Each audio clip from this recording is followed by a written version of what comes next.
Ada salah satu peristiwa kebangkrutan perbankan terbesar setelah tahun 2008 housing crisis dan juga kebangkrutan perbankan terbesar nomor 2 di Amerika Serikat, yaitu adalah Bank Silicon Valley. Ini perusahaan bank modal Ventura yang banyak beberapa perusahaan yang mungkin kalian kenal itu juga awalnya disuntik modal sama dia, yaitu adalah Roblox, ada Pinterest juga, ada Shopify, sama Coinbase. Keempat itu tadi awalnya dananya itu disuntik oleh Silicon Valley Bank. Dan tercatat juga Bank Silicon Valley ini udah nyuntik 760 perusahaan startup sampai yang pada akhirnya jadi unicorn di Amerika Serikat. Dan hanya sekedar info aja ya, di Indonesia unicorn itu dikit, hitungannya nggak banyak. Kalau misalnya kalian mungkin kenal di sini unicorn itu adalah Traveloka, ada Tokopedia.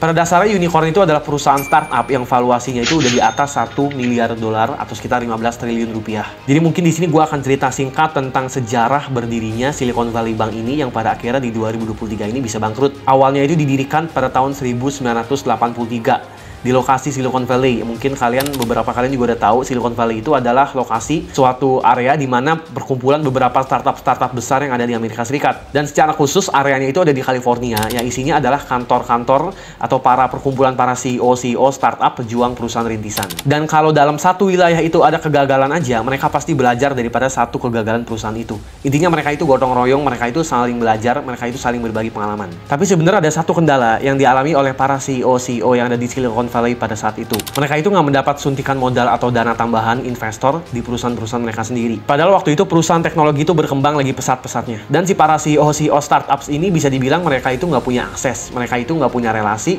atau kenalan yang bisa jadi untuk menginvestasikan dananya ke perusahaan mereka sendiri.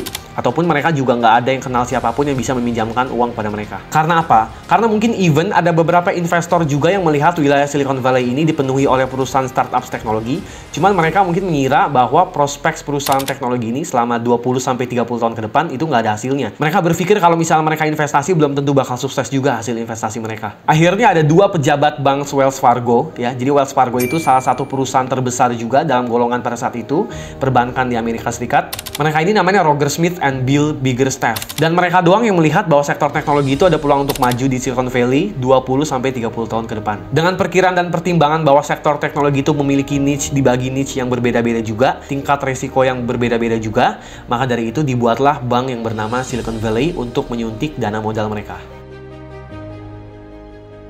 Kisah awal kebangkrutannya juga terjadi setelah tutupnya operasi Bank Silvergate. Jadi memang Bank Silvergate ini bisa dibilang berbanding terbalik dengan Bank Silicon Valley. Kalau misalnya Bank Silvergate ini mostly berfokus hanya pada kripto, kalau misalnya Bank Silicon Valley ini berfokus hanya pada teknologi. Bahkan faktanya Bank Silicon Valley ini aset kriptonya sangat sedikit, mereka kebanyakan menyimpan saham-saham teknologi. Kalau kita bisa lihat dari laporan bulanannya, di situ bisa dilihat reportnya bahwa Bank Silicon Valley ini menjual obligasi LVS. Bahkan semua aset kelas obligasi LVS ini dijual. LVS kepanjangan adalah available for sale, pencatatan obligasi yang disimpan sama bank.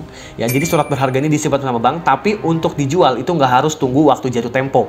Kalau misalnya kita tahu obligasi itu kan jatuh temponya juga lumayan panjang, ada yang 2-3 tahun, ada yang 5 tahun, ada yang 10 tahun. Tapi kalau misalnya available pencatatannya ini available for sale atau AVS, ini nggak perlu untuk dijual pada saat jatuh tempo. Jadi kalian bisa jual kapan aja sesuai nilai intrinsik pasar. Intinya, mekanisme transaksi ini seperti kurang lebih itu kalian bertransaksi saham. Terusnya udah ketebak ya minimal, karena kalian misalnya punya saham nih, kalian punya banyak uang, kalian konglomerat, dan kalian beli saham BUMN atau saham blue chip. Saham itu kan terkenal bebas mau dijual kapan. Kalian mau jual besok, kalian mau jual hari ini, mau jual dalam waktu 1-2 jam itu bebas mau dijual kapan. Dan BUMN ini atau blue chip ini misalnya saham yang kapitalisasinya itu besar dan sangat aman. Bahkan dividen atau pendapatannya itu semuanya positif. Tapi tiba-tiba kalian mau jual itu saham. Karena konteks logikanya gini, misalnya kalian uangnya banyak kan tadi, tapi kalian beli saham yang BCA yang blue chip, kapitalisasinya besar dan aman.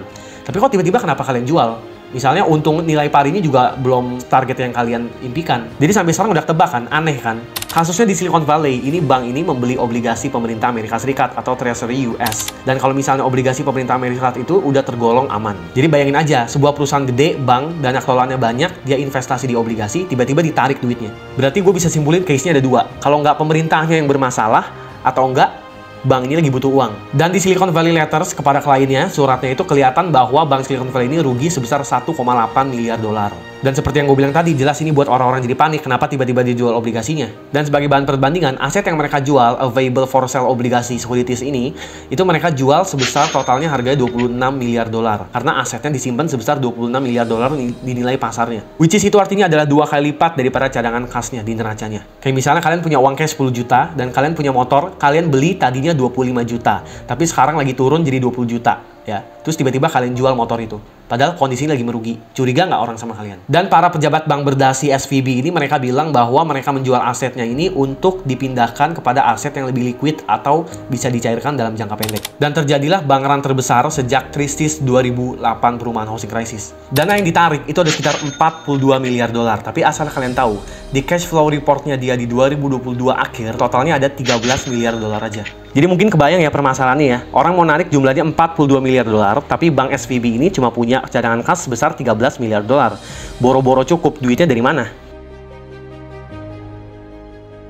Karena gue tadi banyak singgung juga tentang obligasi, jadi di sini gue bakal ceritain sedikit apa itu obligasi dan bagaimana perhitungan rate-nya. Jadi obligasi itu ibarat kalian pinjam uang ke orang. Jadi kalian minjemin uang ke orang nih, dan orang itu ngasih kupon ke kalian. Kalian simpen, kalian keep kupon itu, sampai kepada tanggal jatuh temponya, kalian tukar kupon itu lagi untuk uang kalian cair. Tapi obligasi itu bunganya gimana sih? Dan cara perhitungannya itu gimana? Jadi obligasi itu pada dasarnya, itu bunganya di atas suku bunga dasar acuan. Setiap negara pasti punya bank sentral dan setiap bank sentral pasti menetapkan suku bunga acuannya. Kalau misalnya Indonesia itu mungkin BI rate, suku bunga acuannya sekarang 5%-an. Amerika juga Fed rate, suku bunga acuannya sebesar 5%-an juga kurang lebih. Logikanya gini, kalau misalnya rate-nya sebuah negara ada 5%-an, contohnya kayak Amerika Serikat sekarang, suku bunga The Fed 5%-an, dan obligasi rate kalian itu 8%, berarti adalah untung yang kalian dapatkan, return bersihnya itu adalah hanya 3%. Sedangkan kalau misalnya suku bunga acuan AS yang bersihnya itu ada 3%, dan obligasi rate yang kalian dapatkan itu 8%, jadi nilai aslinya adalah 5%. Sekarang pertanyaan gue, tinggian mana return yang kalian dapatkan aslinya? 3% atau 5%? Makanya itu alasan kenapa kalau suku bunga naik, harga obligasi jadi turun. Karena apa?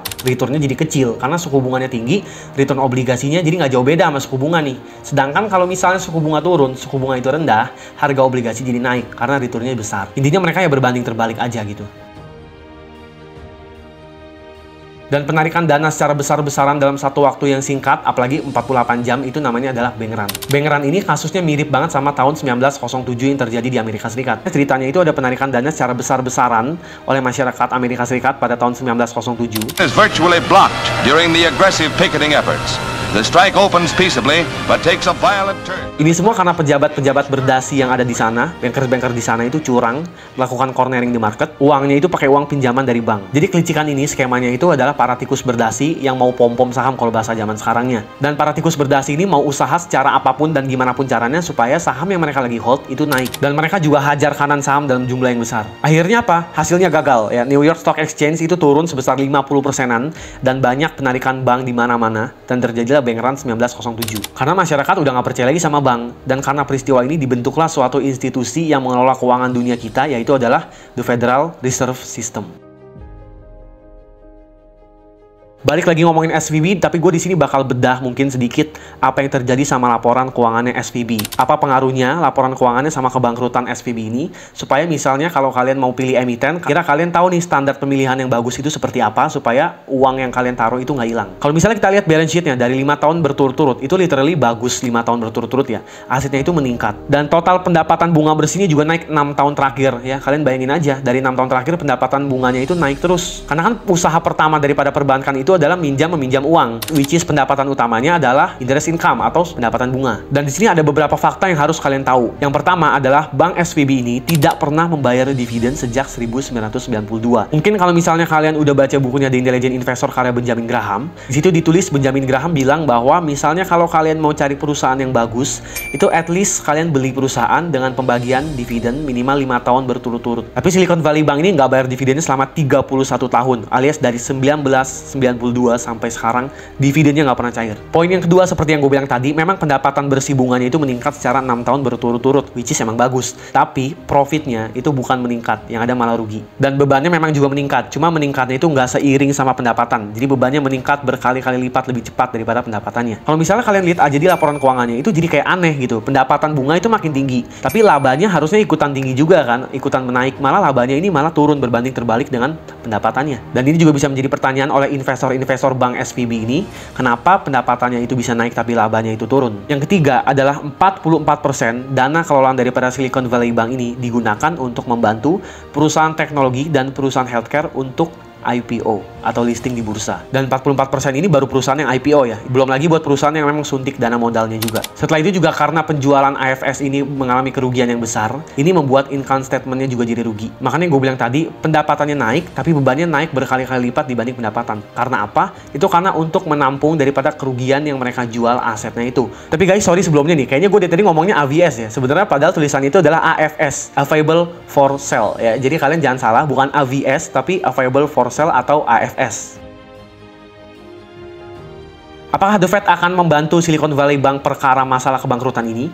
Jawabannya adalah banknya tidak, perusahaannya tidak, tapi dana nasabahnya iya. Para pejabat The Fed juga bilang semua dana deposan itu akan dibayar penuh dan terjamin aman. Maka dari itu semua dana deposannya itu dipindahkan ke SVB Bridge, lembaga keuangan sementara untuk menampung dana deposan karena SVB yang bangkrut ini. Dan ini for information aja ya. Kalau misal di Amerika sana, itu lembaga penjamin simpanannya namanya FDIC. Itu dari The Federal Reserve System, dari Bank Sentralnya Amerika. Kalau misal di Indo, itu mungkin lembaga penjamin simpanan. Dan banyak rumor juga bilang bahwa krisis besar akan terjadi karena akibat daripada kebangkrutan SVB ini.